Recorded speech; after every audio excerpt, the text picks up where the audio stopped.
ওয়ার্ল্ডের আরেকটি ব্লগে আপনাদের স্বাগত। আগ্রার আজকে আমাদের তৃতীয় দিন। আজকেই আমরা এখান থেকে দিল্লিতে বেরোবো। এই মুহূর্তে আমরা একটা ইটালিতে বসে আছি, যাবো এখান থেকে সেকেন্দ্রা। চলুন আমাদের সাথে। চলে এসেছি সেকেন্দ্রাতে চলে এসেছি আকবর টুম্বে। বাঁদিকে টিকিট কাউন্টার, 30 টাকা ভারতীয়দের জন্য মাথা পিছু করে এন্ট্রি ফি। আর ডান দিকে এই যে দেখতে পাচ্ছেন বিশাল একটা পার্কিং লট, সেটাকে ক্রস করে আমরা এগিয়ে চলছি আকবর টুম্বের মূল তোরণের উদ্দেশ্যে। সমগ্র এরিয়াটা প্রায় 48 একর জমির উপর তৈরি।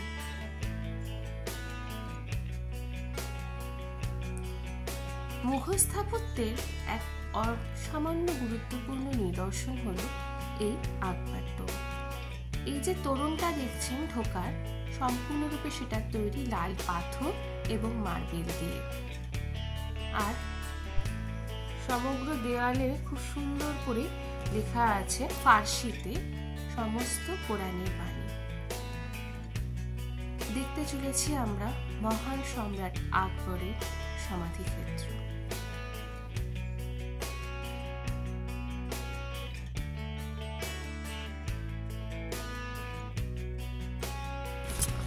আগ্রা থেকে প্রায় 15 কিলোমিটার দূরে সেকেন্দ্রাতে নিজের সমাধিস্থল ঠিক করে গেছিলেন আকবর।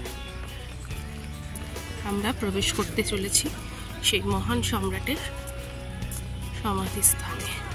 কথিত আছে সম্রাট আকবরের বিদেহী শরীর তার এই সমাধিক্ষেত্রের নিচে রাখা রয়েছে। ডান দিকে দেখুন কি সুন্দর একটা ফোয়ারার মতো ছিল। এখানে ঢুকতে গেলে আমাদেরকে জুতো খুলে ঢুকতে হবে। বর্তমানে আর্কিওলজিক্যাল সার্ভে অফ ইন্ডিয়া এই আকবর টুম্বের দেখাশোনায় রয়েছে। কি অপরূপ সুন্দর কাজগুলো, চোখ ফেরানো যায় না, এত সুন্দর।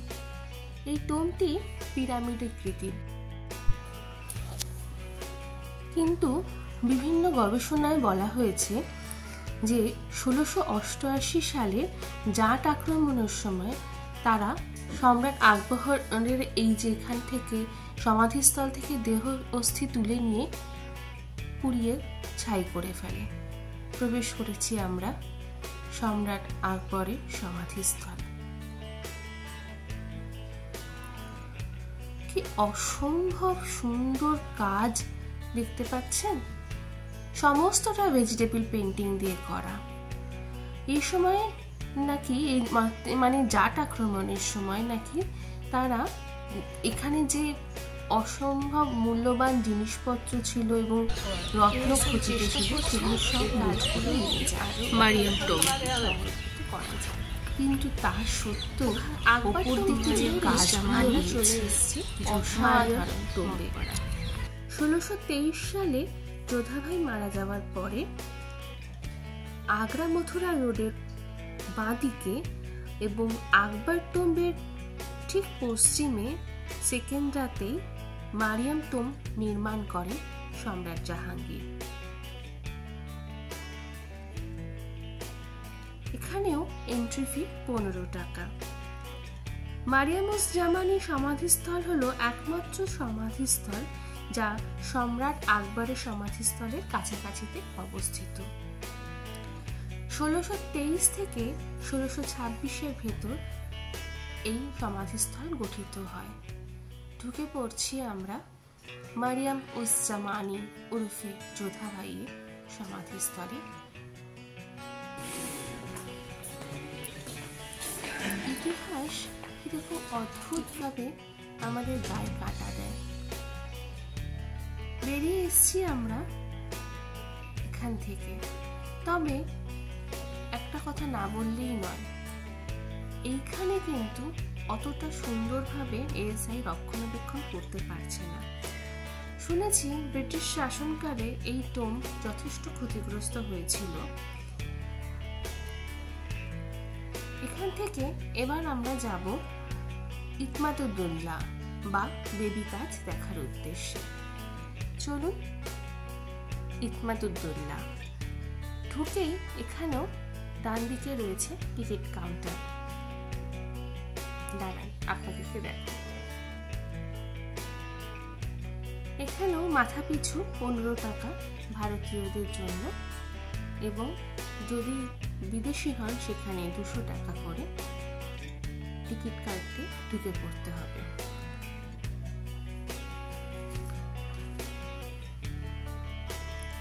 যমুনা নদীর বাঁ দিকে অবস্থিত ইতমাদুদ্দৌলা, যা মুঘল স্থাপত্যের একটি অসাধারণ নিদর্শন। প্রচন্ড রোদের তাপ, মাটিতে পা ফেলা যাচ্ছে না, এত গরম, তাকানো যাচ্ছে না। আর এই যে যেখান দিয়ে উঠছি এই জায়গাটাও না লোহার, যেহেতু সমাধিস্থল তাই জন্য জুতো খুলেই আপনাকে ঢুকতে হবে। আর এই রোদের তাতে পাথরগুলো পুড়ে একদম মানে অসম্ভব কষ্ট হচ্ছে এখান দিয়ে হাঁটতে। চলুন ঢুকে পড়ি আমরা বেবি তাজের দেখতে।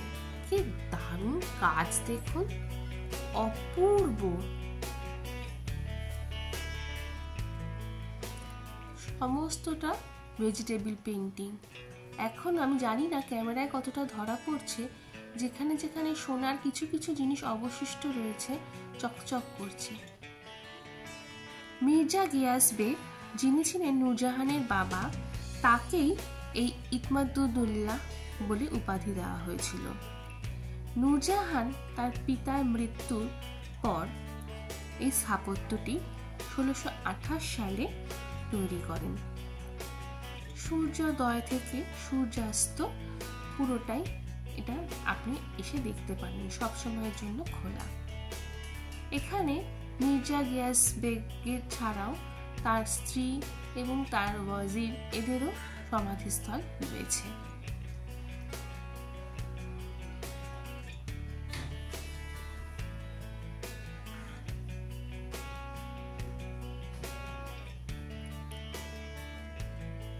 বেবি তাজ নামে কিন্তু এটি অনেক বেশি প্রচলিত।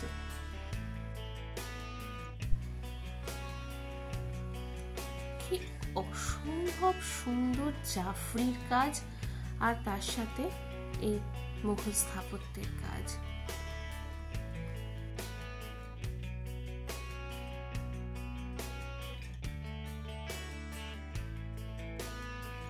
তো রোদ, এই মাটিতে পা দেওয়া যাচ্ছে না যে ভালো করে সুন্দর করে আপনাদেরকে এটা দেখাবো। দূর থেকে এই কাজগুলো দেখাচ্ছে, মাটিতে পা দেওয়ার মতো অবস্থায় নেই এখন। এই জায়গাটা থেকে আপনাদেরকে দেখাচ্ছি।